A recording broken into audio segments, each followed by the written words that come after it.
안녕하세요. 6월 12일자 신문일기를 진행할 국제신문권 용희 기자입니다.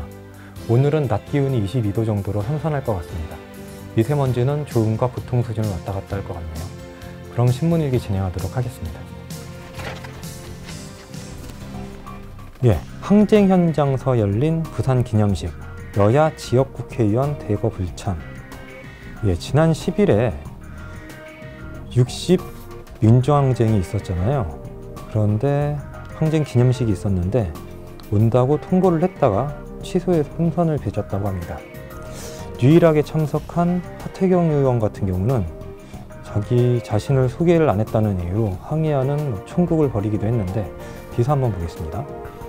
6월 민주항쟁 30돌 부산 기념식에 지역 정치권의 인사들이 대거 불참해 시민사회에서 비판의 목소리가 나오고 있다라고 합니다. 지난 10일 부산 중구 광복로 일대에서 민주주의 심장, 다시 뛰는 부산이라는 주제로 열렸는데, 광복로 같은 경우는 1987년 수많은 부산 시민이 독재 타도와 호언철폐를 외치며 집회를 했던 상징적인 장소죠, 광복로가. 이날 행사에는 김석준 부산시 교육감과 문정수 부산 민주항쟁 기념사업회 이사장을 비롯해 시민 1,300여 명이 참석을 했습니다. 반면 서병수 시장님 같은 경우는 해외 출장이시긴 하고, 문제는 지역 국회의원 18명 중 17명이 불참을 했다는 거죠. 바른정당의 하태경 의원만이 유일하게 얼굴을 내밀었는데요. 특히 여당인 더불어민주당의 최윤우 부산시당 위원장과 박지우 의원은 참석 의사를 밝혔다가 나타나지 않았다고 그러네요. 최 위원장 같은 경우는 몇 분 앞두고 불참을 통보하는 바람에 기념사 식순을 취소하는 소동까지 벌였다고 합니다. 한때 노쇼라는 말이 유행을 했었잖아요. 그런데 제가 지켜봐온 결과 노쇼의 결정판은 사실 정치인들입니다. 각종 포럼이나 행사가 열린다고 해서 취재를 나간 적이 종종 있는데 보통 내빈 명단을 보고 가죠. 그런데 안 오는 경우가 거의 대부분입니다. 그런 경우에는 행사를 하면서 이름을 읽죠. 누가 오셨습니다. 아니면 누가 축전을 보냈습니다. 그런데 일어서지는 않습니다. 안 오는 경우는.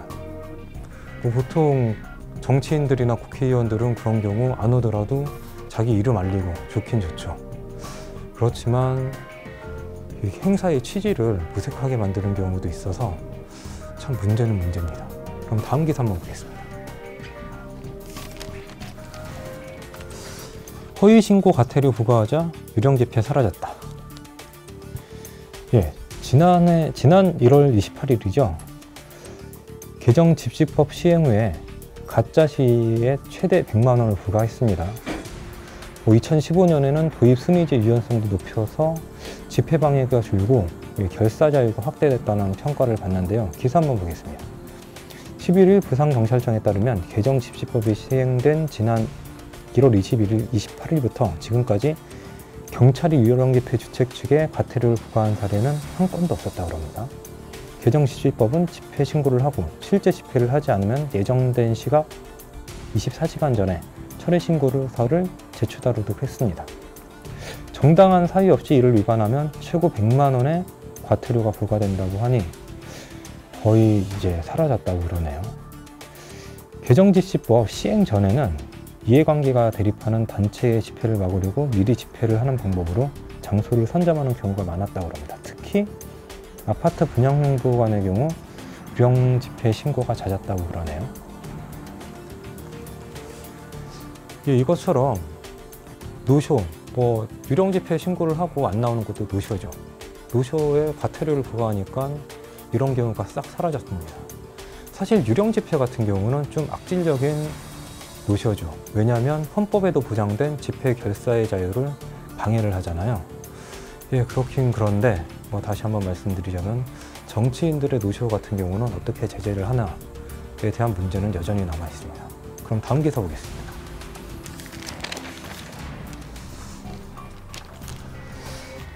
대통령을 움직인 가습기 피해 맘의 편지. 6살 배기 쌍둥이 박나원, 다원양의 어머니가 편지를 보냈다고 그래요. 이 두 쌍둥이 같은 경우는 가습기 후유증 탓에 목에 구멍을 뚫어 숨쉬고 있다 그러네요. 어머니 김미양 씨 같은 경우는 손글씨로 편지를 작성했다 그럽니다. 빌면 안 읽을까 한 장에 눌러 담았다 그러네요. 청와대는 다행히 진상규명을 검토하겠다고 답변을 했습니다. 이 쌍둥이들의 상황을 한번 더 자세히 보죠. 나원양 같은 경우는 현재 목에 뚫은 구멍에 단 플라스틱관에 의지해 숨을 쉰다고 합니다. 온종일 집에서 엄마와 시간을 보낸다고 하네요.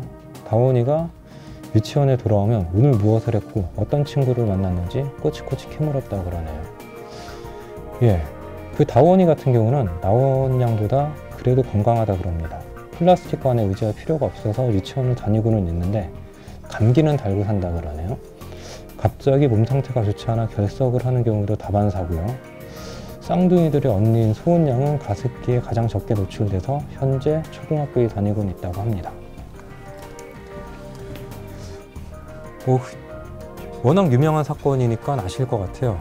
1200명이 가습기 살균제 피해 탓에 목숨을 잃었는데요. 지난 1월에 이제 1심 판결이 있었는데 옥시 레베인저 킷의 전 대표 같은 경우는 혐의가 완전히 입증이 되지 않았다는 이유로 무죄 판결을 받았고 국가의 배상 책임도 없다고 판결이 났습니다. 1심이긴 하지만요. 그렇지만 국가에서 이 맹독성 성분을 유통하도록 허가해 준 만큼 국가의 책임이 과연 없는지는 다시 한번 고민해 봐야 될 일인 것 같습니다. 지금까지 국제신문 권용희 기자였습니다. 고맙습니다.